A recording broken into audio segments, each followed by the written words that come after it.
Bonjour à tous, donc aujourd'hui on se retrouve pour un petit DIY, donc on va faire ça avec Zoé, ma petite assistante, et puis on a Aline derrière la caméra. Alors aujourd'hui on va faire une couronne. Bon, sincèrement, au début, on voulait faire un cœur, mais quand on a vu la longueur des petites branches de noisetier, le cantonnier est passé et a tout ratiboisé chez nous, donc on va se contenter d'une couronne. Donc pour ça, ben voilà, donc on a déjà pris des branches de noisetier. Donc si vous êtes trop jeune, faites-le avec un adulte, hein, parce qu'il faut un sécateur pour couper les branches. Donc le faites pas tout seul, surtout n'allez pas vous blesser. Euh, Ça c'est bon. Qu'est-ce qu'il faut après en matériel? Il va vous falloir des plumes, de la ficelle, de la peinture. T'as pensé à autre chose? Eh bien des branches, oui, ça je l'ai dit, belette. Voilà, donc je crois qu'au niveau du matériel, c'est à peu près tout ce qu'il faut. Donc on commence. Donc là, on a déjà attaché deux branches de noisetier ensemble pour voir comment ça se présentait. Donc voilà, on va montrer qu'on a déjà attaché deux branches. Voilà. Donc là, on y va. On fait notre rond. Donc pour ce faire, hop, on fait comme ça. Là, tu tiens des deux côtés. Tu me laisses un petit espace pour que je puisse s'attacher avec le fil. Voilà. Et on y va, on attache.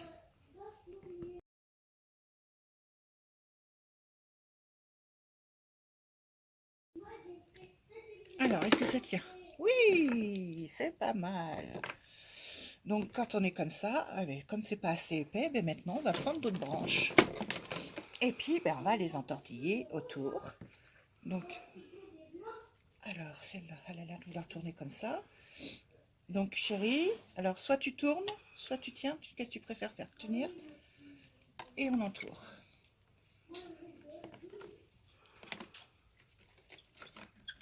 Alors, vous risquez d'entendre des bruits de voix en arrière-fond.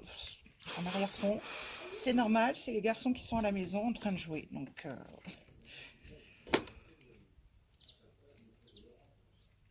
je vais voir là. Voilà, on va coincer comme ça, si j'y arrive. Peut-être mettre de la ficelle. Ouais, si ça veut pas tenir tout seul, on le fera tenir avec de la ficelle. Ça peut pas tenir. Là, par sécurité, je vais en mettre un petit bout. Tu tiens comme ça, Belette? Non, là, c'est là que je vais mettre la ficelle. Voilà, tiens au-dessus. Voilà, là, c'est bien.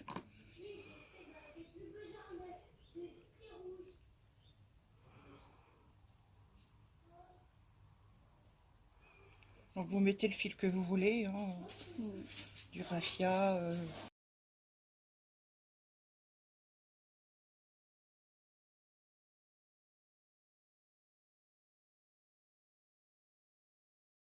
Donc, on est bien là? Oui. Ouais, voilà, on est bien. Donc, et bien maintenant, on va aller peindre les plumes. Donc, on va faire une petite pause. Voilà, donc moi j'ai choisi de la peinture acrylique. Parce qu'après, comme ça, quand on veut nettoyer avec un plumeau ou quoi que ce soit, ça évite d'en mettre partout. Donc, Mademoiselle Zoé a déjà commencé. Alors, ma belette, c'est ce que je te disais, pour peindre des plumes, il faut peindre dans le sens de la plume. Donc, même si tu fais un trait à l'horizontale, il faut quand même peindre comme ça, tu vois, dans le sens de la plume.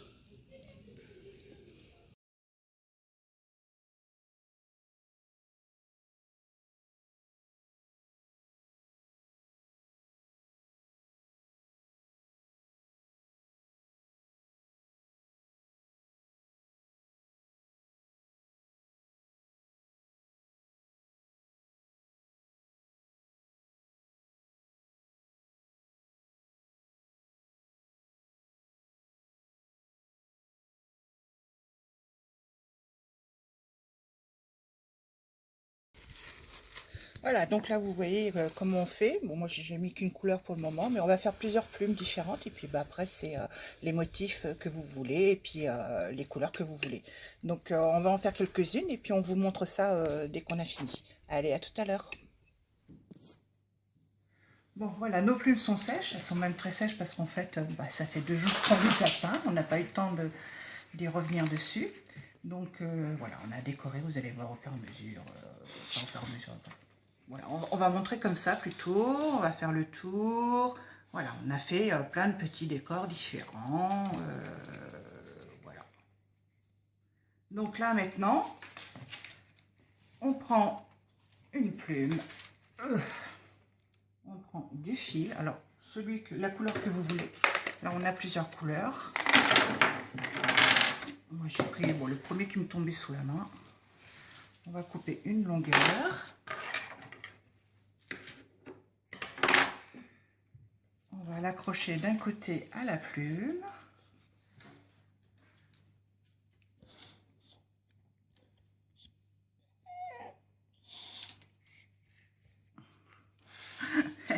Moka vient nous causer. Voilà.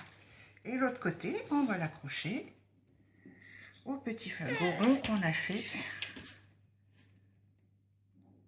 Voilà. Et on va faire des longueurs différentes. Puis des fois on mettra une plume et puis des fois on en mettra deux. C'est selon, on va voir. Mademoiselle Zoé, une deuxième plume s'il vous plaît, merci. Donc on va lui faire... je vais faire un nœud comme ça sinon...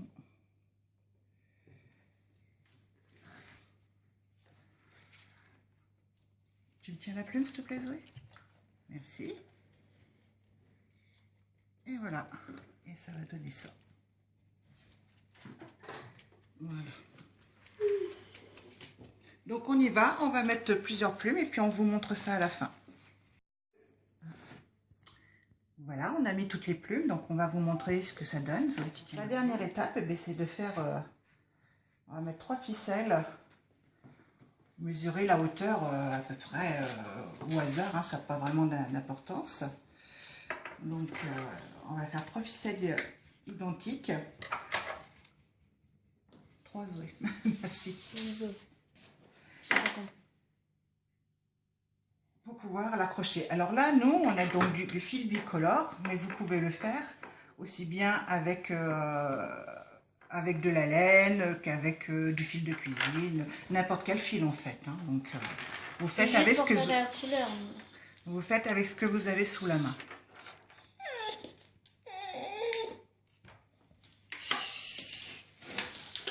Donc on va en accrocher une ici, une ici et une ici.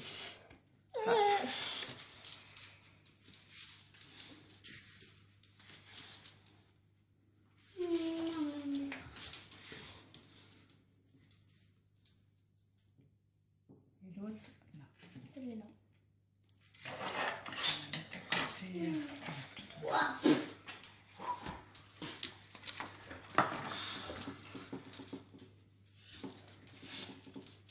Quand elles sont comme ça, je les rassemble au milieu.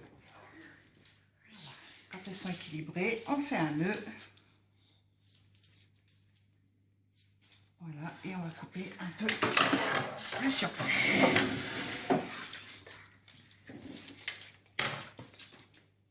Et voilà, tu tiens en haut. Voilà, c'est fini. Donc, tu peux le lever encore plus, oui, ça touche pas. Tu y arrives? Voilà. Donc, ben voilà, sur ce, j'espère que ce DIY vous aura plu, que vous allez le refaire. Et puis, ben, on vous souhaite une bonne fin de journée. Et puis, on vous dit à bientôt. Bye bye!